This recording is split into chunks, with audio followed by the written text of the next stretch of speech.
আসসালামু আলাইকুম। ইংলিশ ব্রিজের পক্ষ থেকে আপনাদের আন্তরিক শুভেচ্ছা ও মোবারকবাদ।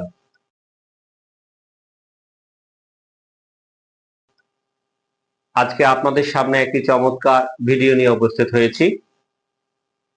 আমরা অনেকে টেন্সের অনেক সুন্দর সুন্দর স্ট্রাকচার জানি, হাজার হাজার স্ট্রাকচার জানি, কিন্তু একটা বাংলা বাক্যকে ইংরেজিতে ট্রান্সলেশন করতে দেওয়া হলে সেটা আর পারি না। অথবা স্পোকেনের জন্য কথা বলতেও আমরা পারি না। এইটার মূল যেটা কারণ সেটা হচ্ছে আমরা বাঙালি হিসাবে বাংলা বাক্যগুলো আসলে কোন টেন্সে আছে সেটা নির্ণয় করতে পারি না, এবং এটা আসলে আমরা কেউ গুরুত্ব দিই না। যেটা আমরা শুধুমাত্র যে একাডেমিক বলেন অথবা আপনার একাডেমিক ছাড়াও বলেন, আমরা শুধু ইংরেজিটাই শিখতে যাই, কিন্তু বাংলায় যে টেন্স আমাদেরকে নির্ণয় করতে হবে এটা কোন টেন্স সেইটা আমরা করতে চাই না। এবং যেটা করি সেটা আমাদের যে বইগুলোতে গদ বাঁধা কিছু নিয়ম আছে, সেই নিয়ম ধরে আমরা কি করি, শেখার চেষ্টা করি, এবং সেটা শিখতে পারি না ঠিক মতো। ফলশ্রুতিতে দেখা যায় যে আমরা এই ট্রান্সলেশন করতে গেলে, বিভিন্ন যে স্পোকেন করতে গেলে আমরা ঝামেলায় পড়ি। তো সেইটাকে সামনে রেখে আপনাদের একটা চমৎকার টেকনিকের মাধ্যমে আমি টেন্সটা আপনাদের দেখায় দেবো যে আপনি কিভাবে চিনতে পারবেন। আমরা সবাই জানি টেন্স তিন প্রকার: প্রেজেন্ট টেন্স, পাস্ট টেন্স এবং ফিউচার টেন্স। তো দেখি আমরা কি সেই টেকনিকটা কিভাবে আমরা সেটাকে চমৎকার ভাবে শিখতে পারি।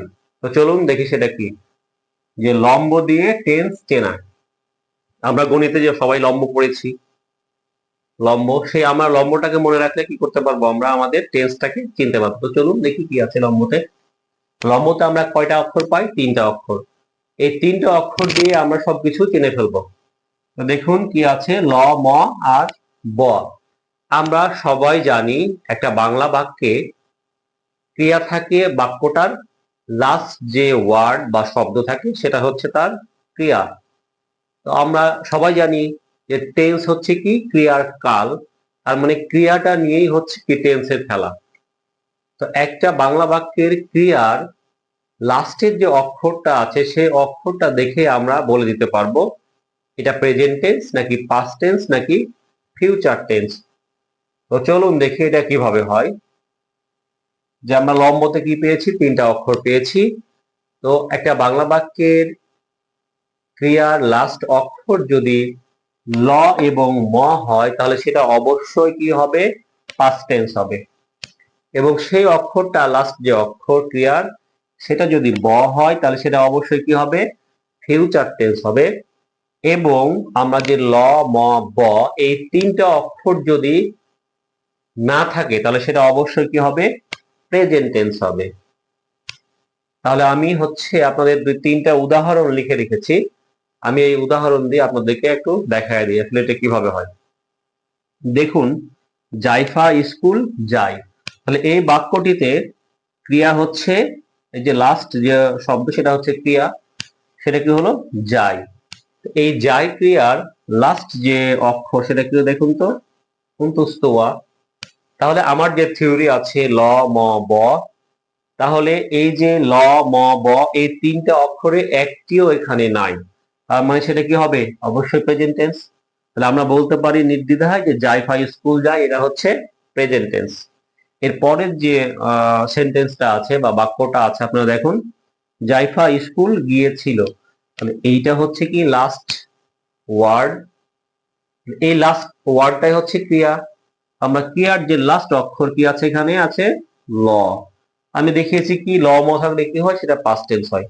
তাহলে এই যে সেন্টেন্সটা এটা কি পাস্ট টেন্স। এটা আমরা অনায়াসে বলতে পারি এটা পাস্ট টেন্স। এরপরে দেখুন, জাইফা স্কুল যাবে। তাহলে এই যাবেটা ক্রিয়া।